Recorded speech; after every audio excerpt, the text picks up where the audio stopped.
the Parramatta Eels. The first 5 round 1, Storm away. Round 2, Tigers at home. Round 3, the Bulldogs at home. Round 4, Manly away. Round 5, the Dragons at home. Again, the talking points are there to make sure we've got something to talk about and remind us, as well as keep you guys entertained on YouTube. Hookers straight away. So Joey Lussick, 344K. Brendan Hands, 349K. Hands up, boys. Anyone that spikes your interest here? Any talking points? No, they're just going to hurt you all year. I had Lussick for so long, and you just get sucked into it. Like, Hands has potential if he gets 80, but it's probably not going to happen. I just don't want to talk about it, boys, because I just don't want to get people sucked into it. That's the we thing. just got to try and avoid it, because you just can't. Don't do it. I did it last year. I'm slapping my head about it. Everyone else is just wait and see what happens. And even if he does come out and scores 100 one game, don't get sucked into that. Just wait another game. Just don't. We have to change that subject, because I don't want people to get into it.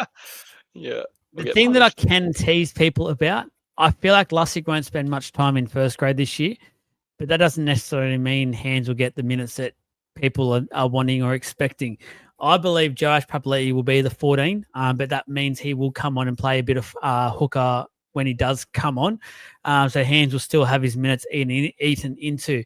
I wouldn't touch any at the start. I'll just keep an eye on things, see how much Hands is playing after about 4 or 5 weeks. If he's playing about a 60-odd role, he might be able to get that average up a little bit. But again, I don't think it's worth getting too involved with any of these two, especially early on, early days in your Supercoach journey. I just think avoid too much of a headache.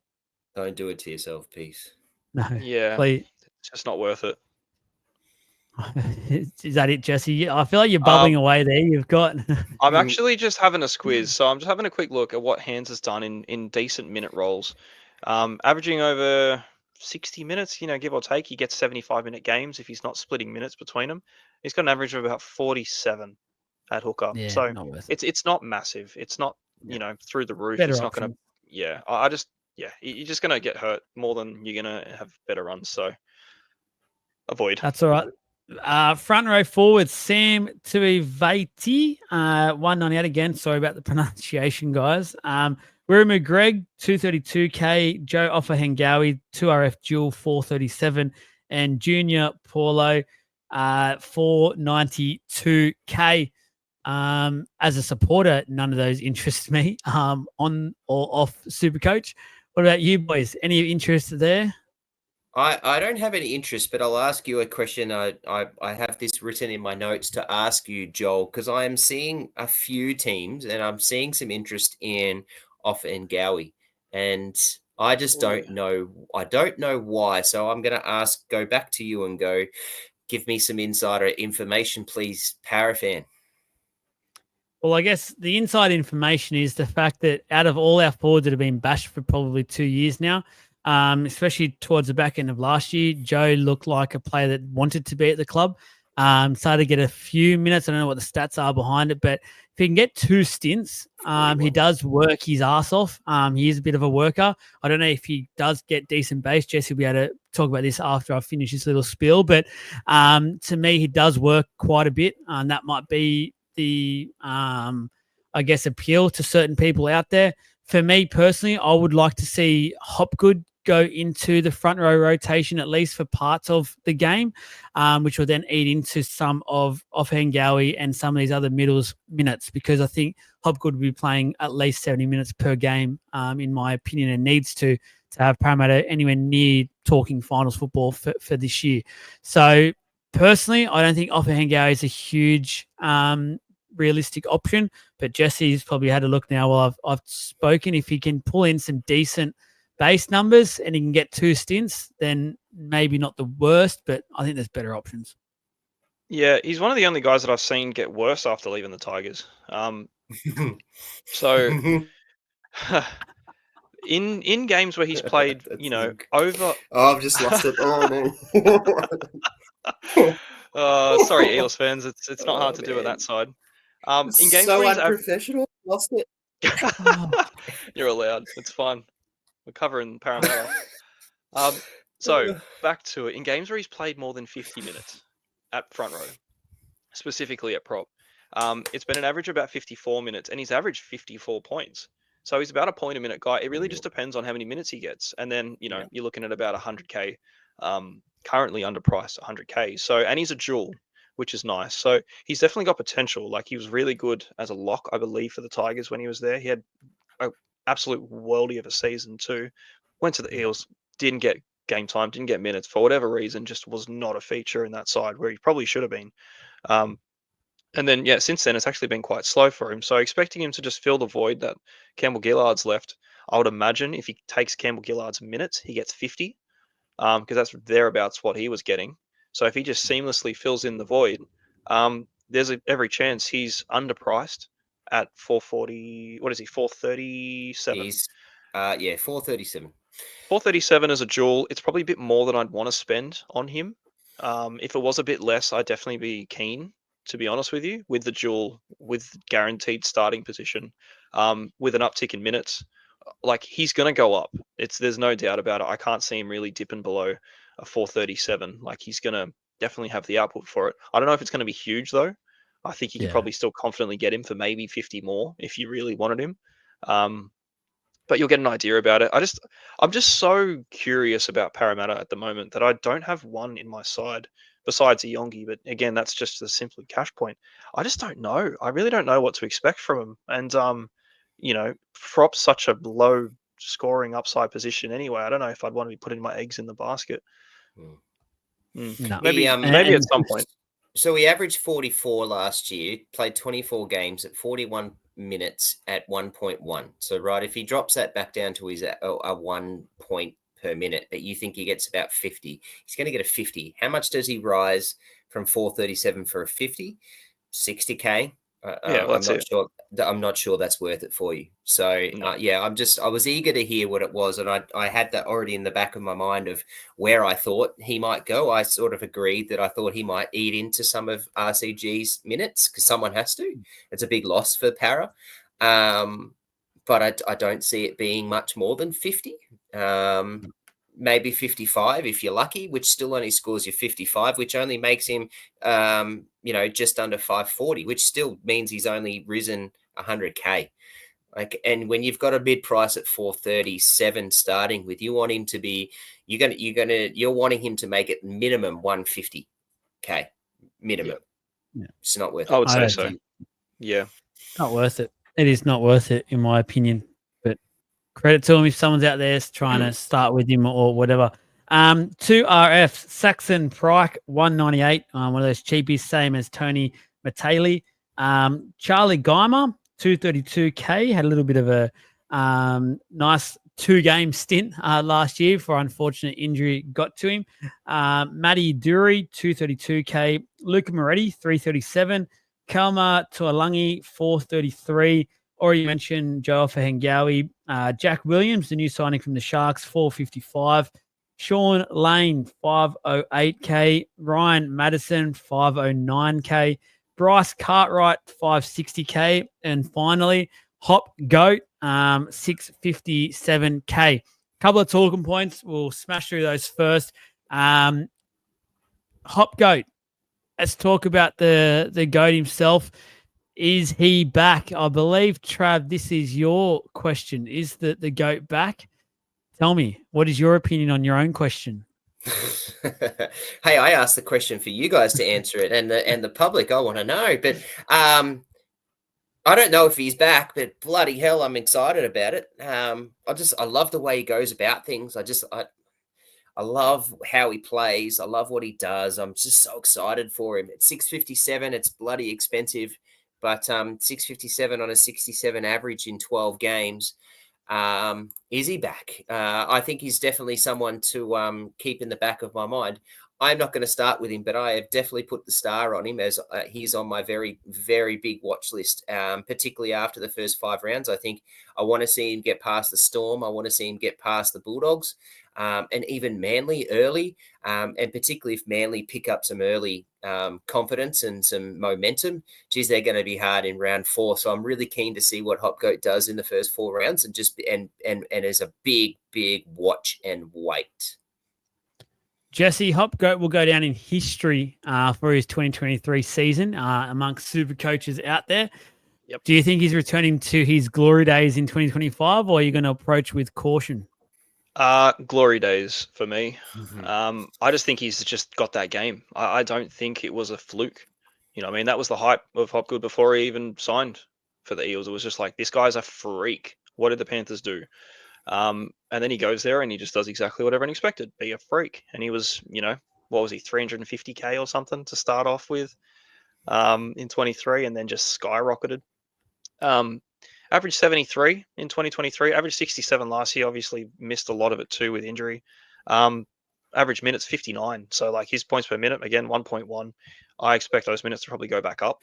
I think he is probably due for basically, you just put him out there for 80. Just let him run the entire game and he'll probably kill it. Man, I'm so tempted. Hey, I'm really keen on him. I've had him in a few sides that I've put together before, and I've been quite vocal about, you know, I'm very, very tempted to start with him. Because, yeah, like his base is through the roof. Even last year, he based with power, base 62.4. Astronomical numbers. Without the power stats, it's 51. It's still huge. And then on 67 average, like he's just his base weapon. You just chuck in some other things in there, some offloads and, you know, this and that. If he can get over the line once or twice, man, like it's a Hopgood of old.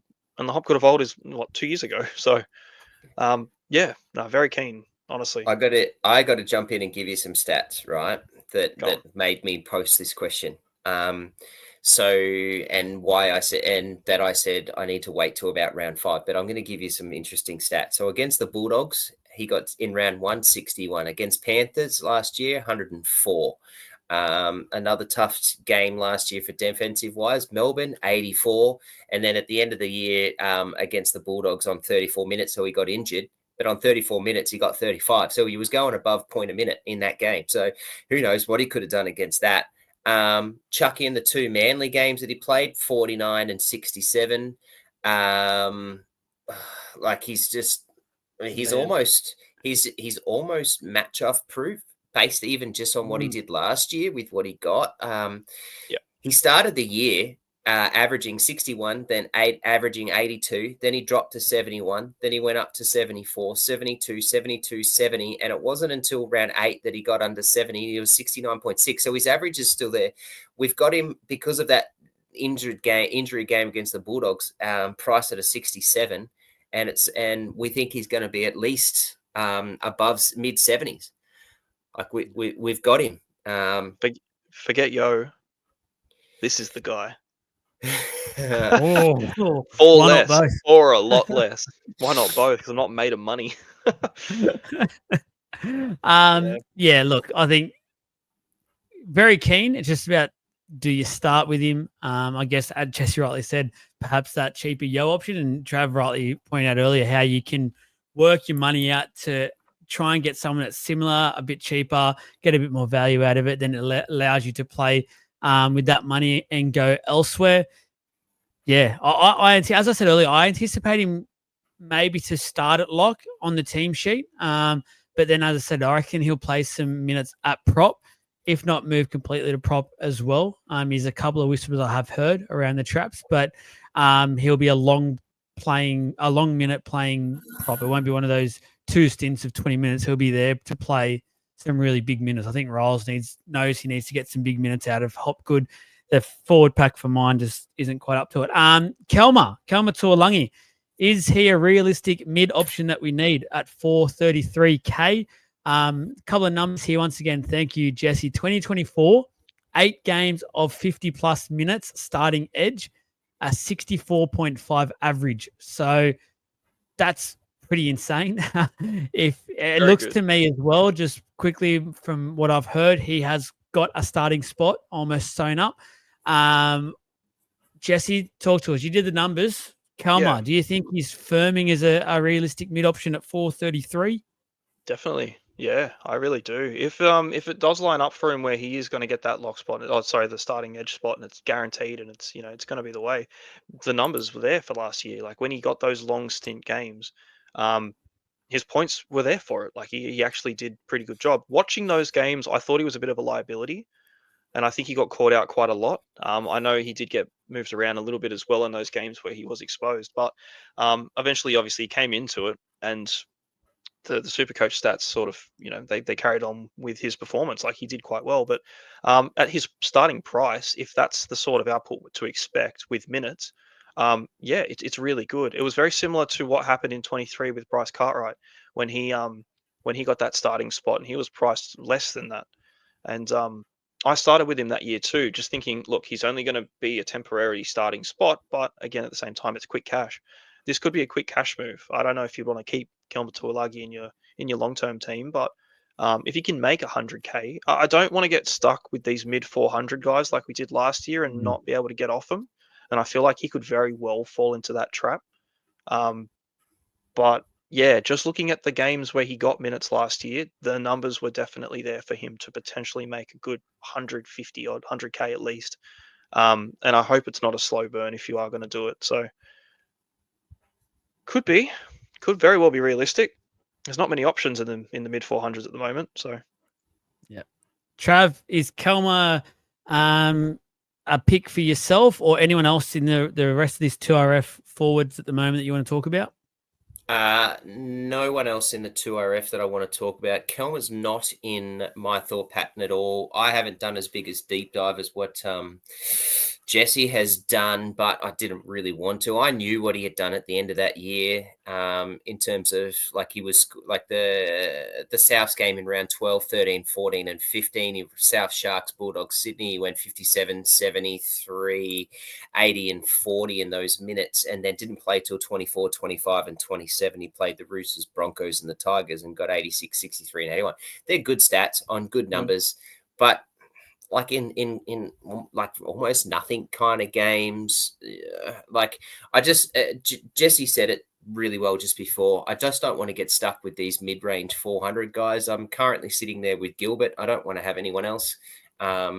It's either I'm gonna I have to have two superstars. It's who I have that in the 2RF because there's a plethora of options. Then I want that mid 400s, and then I want to drop down to a Fina Fiuiaki, and then I want some like real cheap options. And I just can't afford another mid 400, and I just feel like that's a bit of a trap for me. Can I just quickly mention the Cardi party? Is it officially over? Can we declare the Cardi party's done? not when Moses is back. Absolutely not. I think he's good, man. I think if he's going to be on that side with Lomax too, like the potential's there because he can find the line for sure. I'm a fan of Cartwright in general, so I wouldn't buy him. I think he's too dear to buy in to your side at 560. It's a lot of money to spend up on Cartwright in general, but yeah, I just keep thinking back to the 2023 season where he was just a freaking gun, and yeah, he scored really well for the entire season. So. Same as Madison. I'm a massive Madison fan as well, particularly in draft, going back to 2018 at the Roosters. Like they're really good options on their day, but again, I just don't know if I'll be committing to them in general, and it could just be the Eels factor for me. I'm just a little bit torched from last year, so I kind of want to avoid them all. But you're saying that from a Supercoach fan. Imagine being a fan. Yeah, exactly. God, don't envy you at all. Oh, torch is an understatement. But anyway, halfback position. I'm declaring the Cardi party over, by the way. So anyway, fair. halfback, it's done. Halfback, Dean Hawkins, a new signing from the Rabbitohs, a bit of depth there, 332K. Mitchy Moses, the second player in this list, 628K. There is another option, guys. Do not worry about that. He's been given the dual halfback, Dylan Brown. So I think at 651K, we're going to talk about both, and obviously more so Dylan Brown in a 5'8" sort of department, but he's here. I feel like he's not been spoken about enough so far this offseason. And when people are talking about different options to get away from Cleary, I understand, but he's very consistent. Like everyone's gone on about how bad his year was last year, which as a fan, I do think it was a pretty horrible year. To average 66 for a Supercoach year is really, really good. Like that's a really good Supercoach year for a 5/8 in a year that position was a bit stinky apart from when Wishart came along and helped a lot of people out. Dylan Brown, guys, what's going on with him at the moment? No one's saying boo. I have not seen one team with him. I haven't humoured it at all, to be honest.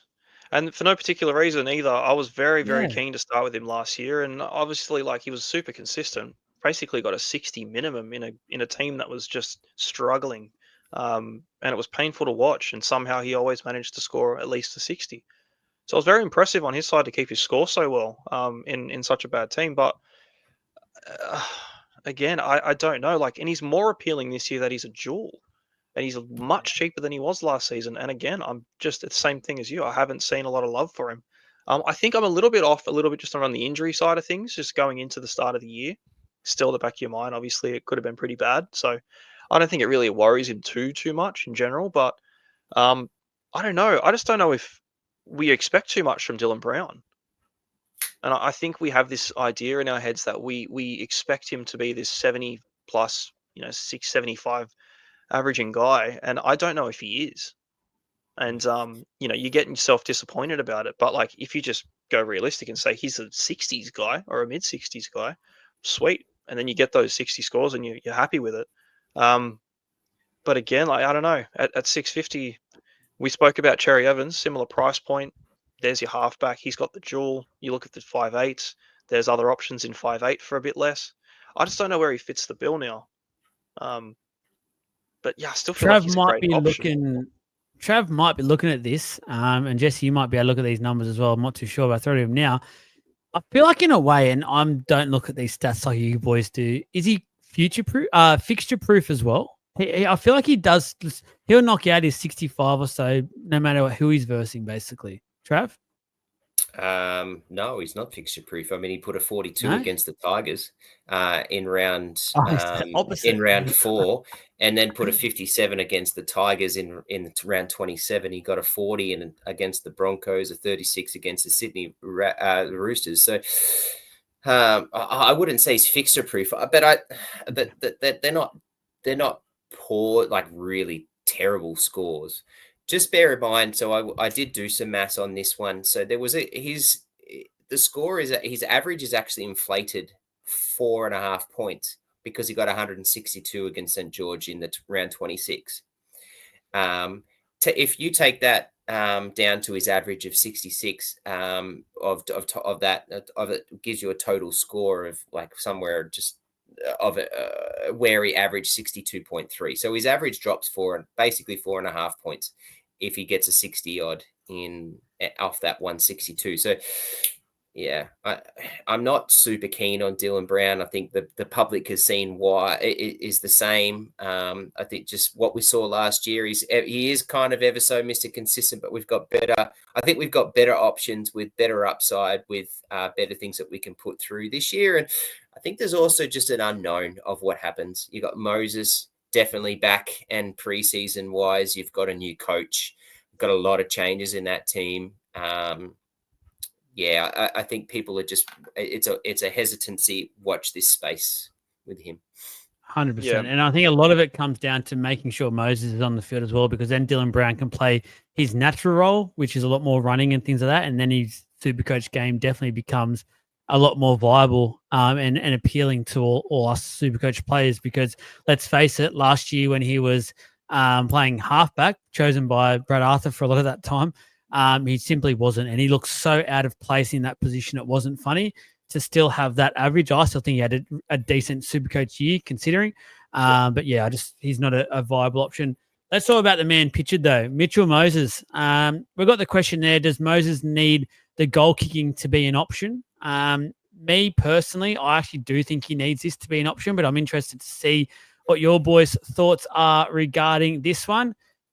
Put your hands up. Go ahead. First in gets the tackle. That's it. Yeah, I think he needs kicking. I Yeah. think that extra 15 to 20 on a good game, it's massive for him because, like when he's not on, like his floor is quite low. And we've all seen it. It's not going to happen often, but like there is 20s and 30s in his game occasionally. And it's not what you want out of a halfback that can kick. It's just too low. He just doesn't have it. Obviously, he's got the big games in him. I've always looked at Moses as an option in Supercoach, and I've always been a bit keen on the idea of it. And then I thought, oh, you're sort of on the fence because you just don't know what kind of game you're going to get out of him. When he's in form, I think he's a great pick, and I think if he loses the goal kicking to Lomax, um, he's going to have to make up that loss in the kicking in some attacking stats. But the thing is, like, he'll have Lomax there to convert these things. So there's a chance that his average is actually going to be quite good. He's going to have a good year out of it if he stays fit. Everything goes well for the Eels in general. The goal kicking will be a bonus. I think with an attacking outlet like Lomax, from what you saw Hunt could do with him, I think Moses can utilize Lomax probably better than, which is crazy because the pair of them last year were insane together and the amount of tries they scored. But I think just Moses has a bit more about him, and if he can keep the kicking, it can push him. It can really elevate him into that top tier if he can hold it. But yeah, it just depends. I don't see him keeping it. I think Lomax is too good of a kicker. But again, like, it's not to say he's a bad one. They got a good headache to have. Trav? 7. How many fingers am I holding up?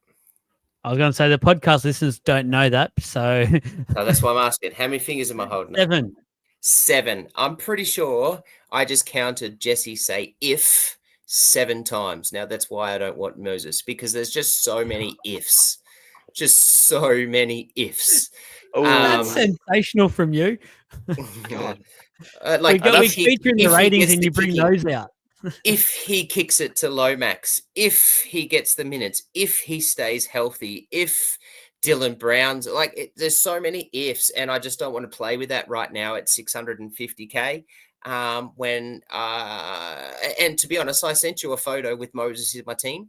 And I had the dual half, and I had 2 halfbacks, and I instantly changed that straight after a conversation, and I put him to DCE and went back to a rookie. I just didn't like it. Just did not like it. So, yeah, at the moment, I love Mitch Moses. I really do. I really enjoyed what he did in Origin. Bloody hell, he did so good in Origin last year, and he played so well in the international series. I really like him as a player, but at this point in time, there are just too many ifs, and I'm not keen on that until I see what goes on. I'll tell you what, it's a very early watch because obviously that Storm first game, we all know the Storm record. We'll go into that a lot more as we get closer to that round.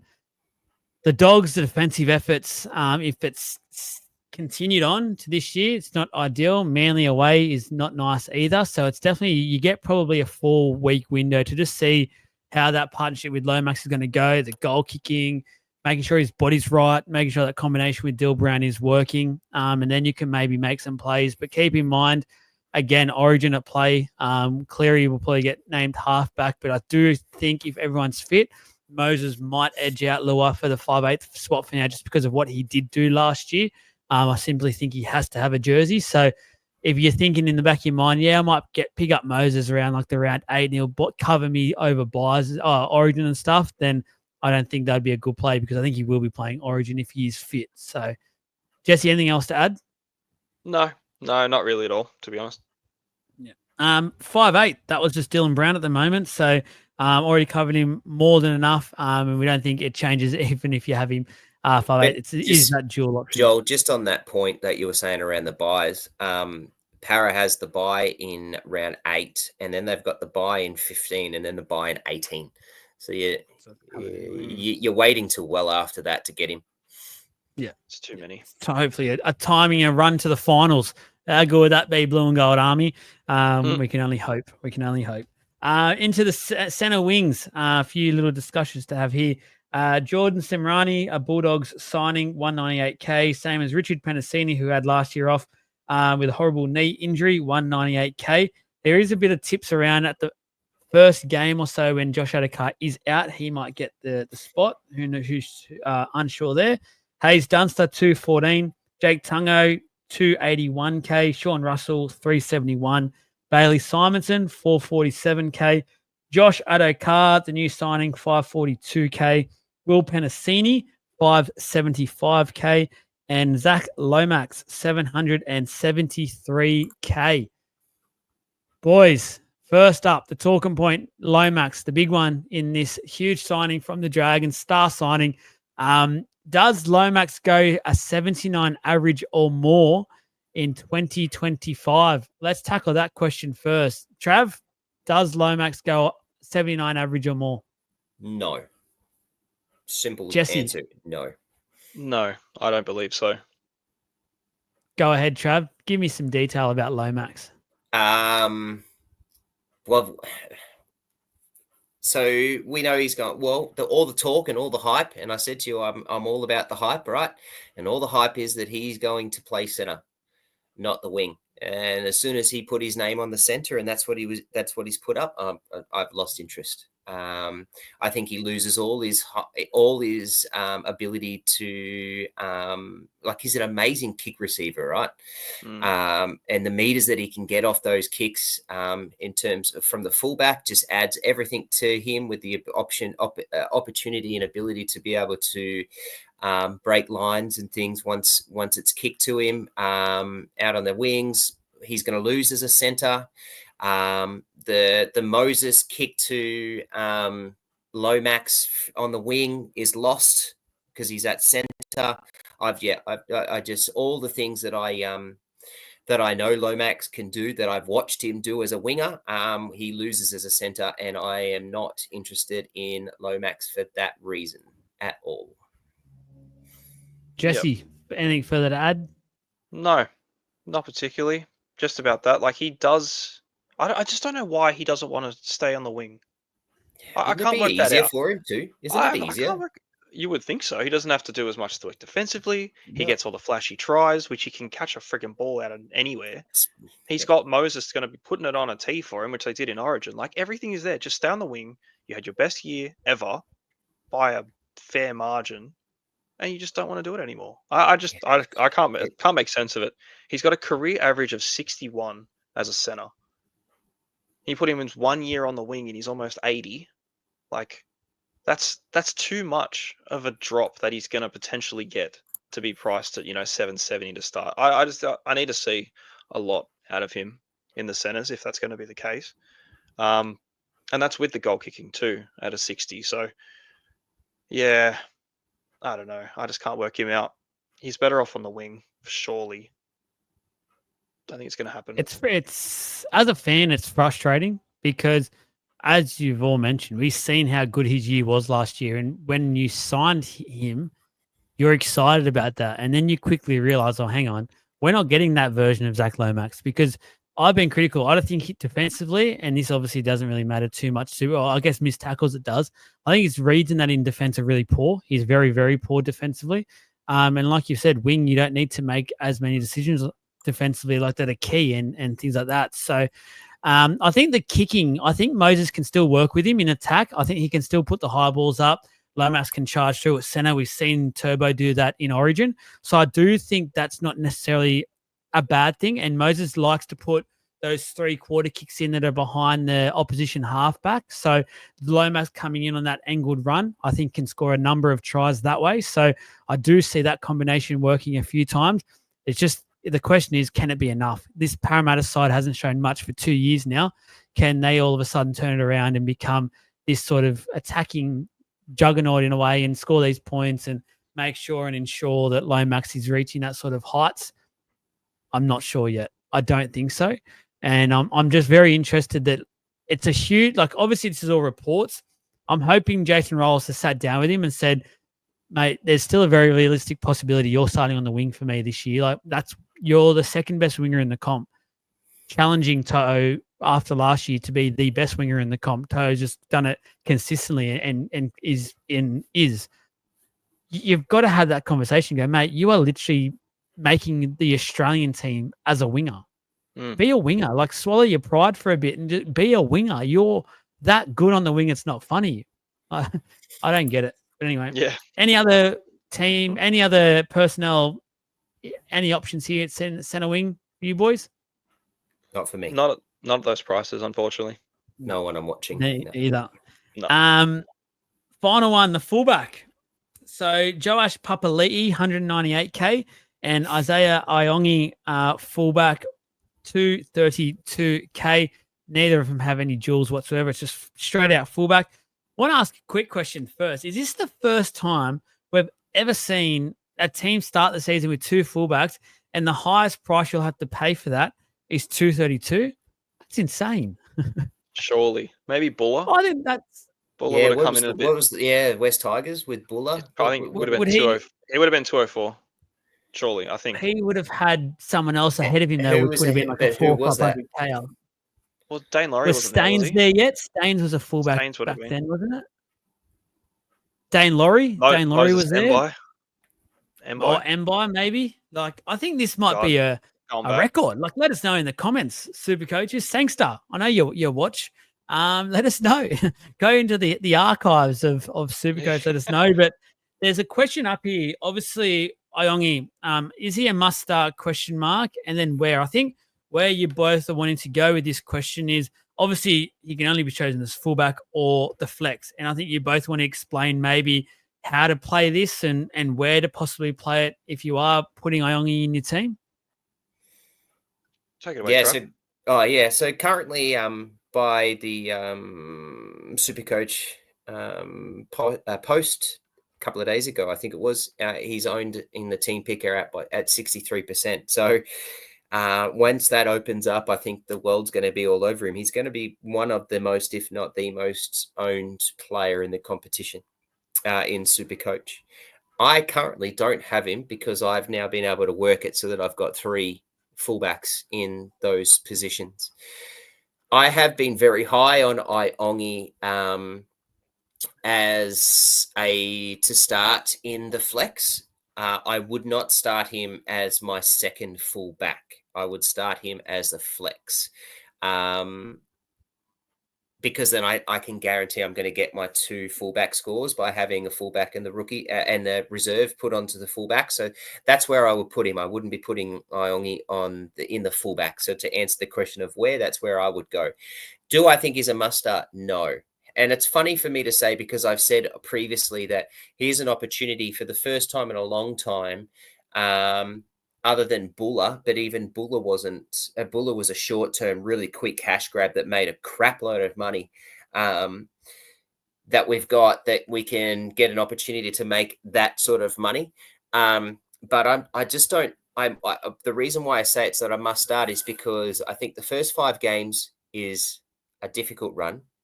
I think there's so many ifs, which we covered so well with the Moses position. It's a new coach. It's a new dawn at Para, and let's be honest, it is. It's a new dawn for them. It's a new culture change. I just don't think Iongi at this point in time is a must start. I will preface that with he probably ends up in my team as the Supercoach app as we go. But at this point, I've been able to work it for 3. But that's remembering that we're still waiting a lot and doing a lot of work around what our cheapies are. And currently, I've got some cheapies there that I've never even heard of, so that I can get those positions. So once I start to hear where those cheapies come from and who they are and what their prices are, I have a feeling I'm going to have to try and find an Iongi that's going to start. But yeah, at this point, to answer that question, I don't think he is a must start. Jesse, anything to add? Yeah.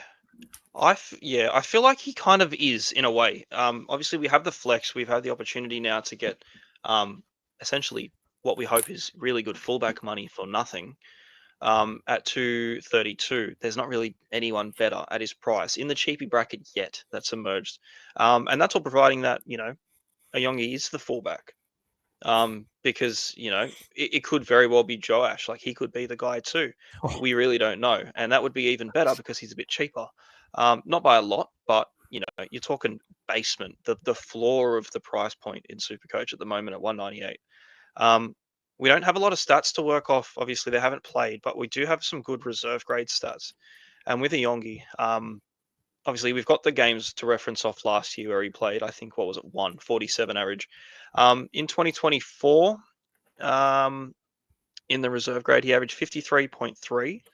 2023 averaged 65 in 24 games each season. So 2 24-game seasons, 65 and a 53.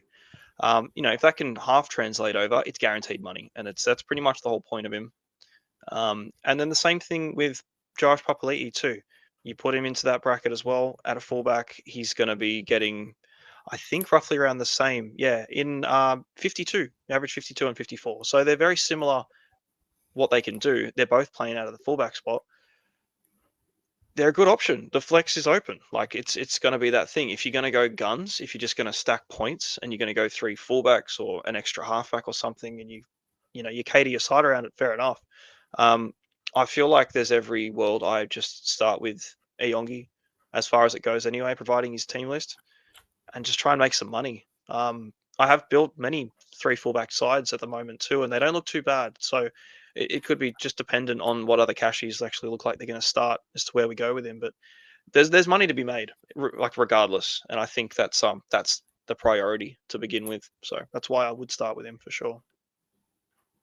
Joel, something hit me just before that you said, Joel, where you said that they're talking about Joash.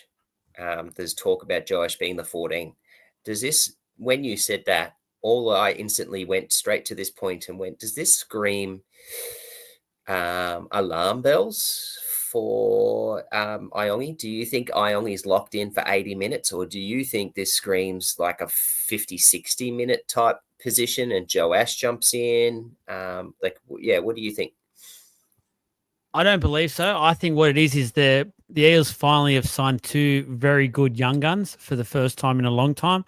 And they want to fit them both in. They are so huge on Isaiah Iongi.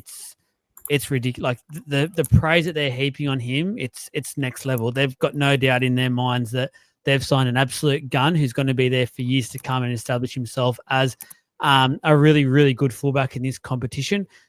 I know the number for that game last year, that 47 for Supercoach, isn't great, but NRL stats, if you went back and looked at that game, he was extremely busy. So it could have been one of those games where it all of a sudden quickly turned into an 80 or 90 point if a pass went his way or things like that. So, and I think on that game, he actually didn't like bomb a try, but he knocked on close to the line or something like that. So it could have easily been a try in that stats as well. So the 47 doesn't look great. People go, oh, it's only really a 47 but it was a very, very busy sort of game for him.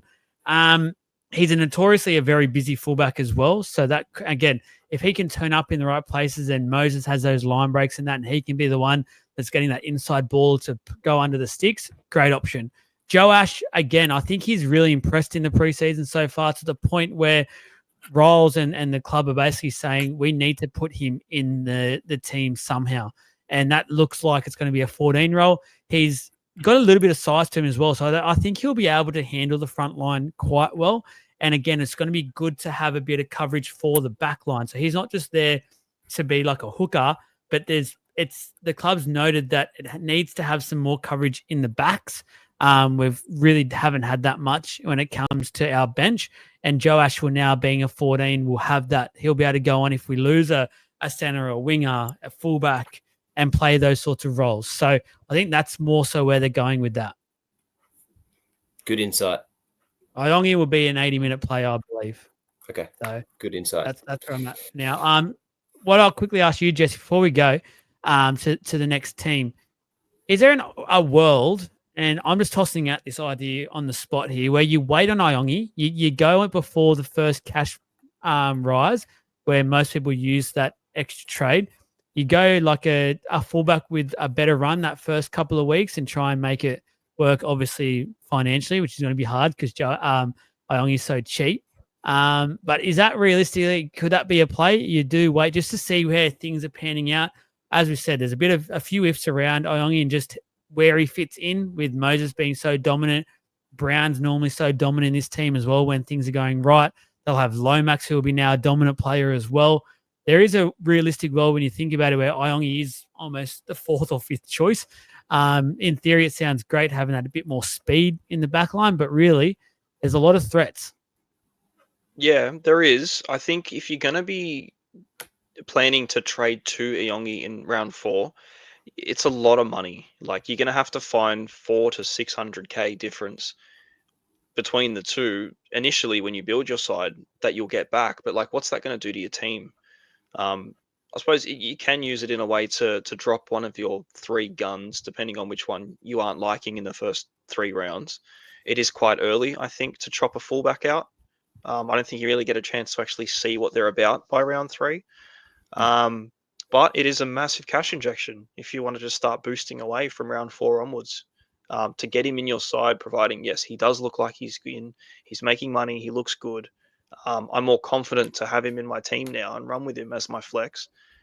Plus, I'd take the 600k. Like that's a perfect scenario. But again, like that round 1 team, that's a lot of money to lose if your plan is to just not to just trade for him. Sorry, in 3 rounds, providing it goes well. So, like I see the merit in it.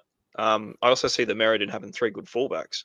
So like that could be an option in itself. Where I'm going. If the third fullback that you're looking to have is like a Pap or a Hammer or something, and they're that 650, and they just look off the mark, then that's a quick 400k, and you can really really change your side quite easily with 400k in round 4. Like it's a lot to work with. So yes, but yeah, see, it's safer. It's safer to do that than it is to have a Yongi and have him shit the bed and be like, how on earth do I get away from a 230?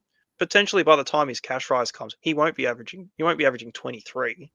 Like, surely he gets at least 40, 50 between things. He'll make some money regardless. So you're going to be able to get off him for some price. Maybe not the amount that you might want, but it could be very difficult if it does go wrong. So yeah, That's I sort of where won't. I'm I won't. thinking. I'm just sort of in my Yeah. head. I'm trying to just think: is it easier to either get onto Iongi or is it easier to get off Iongi? And I think early on, it's definitely easier to get onto Iongi. It feels like because if let's say theoretically he gets, we don't want to put this on a player, he gets injured after 2 rounds or something, you're going to be almost screwed to go ahead and then fix up to get to someone, because really I think a lot of reason why people are going to Iongi is obviously the money, which equivalates to he's going to be averaging hopefully a 50 odd, and that'd be great points to have overtaking our lowest scoring player each and every week. Yeah. Well, I suppose if he does get injured, then you would imagine that Papali'i comes in and you can afford him regardless because he's cheaper. Yeah. So there's an option. There's always an option. They kind of do present themselves, randomly throughout the season too. So, yeah, he just opens up so many doors. We've got an extra position to fill, but he's so cheap that you basically aren't having to worry about it.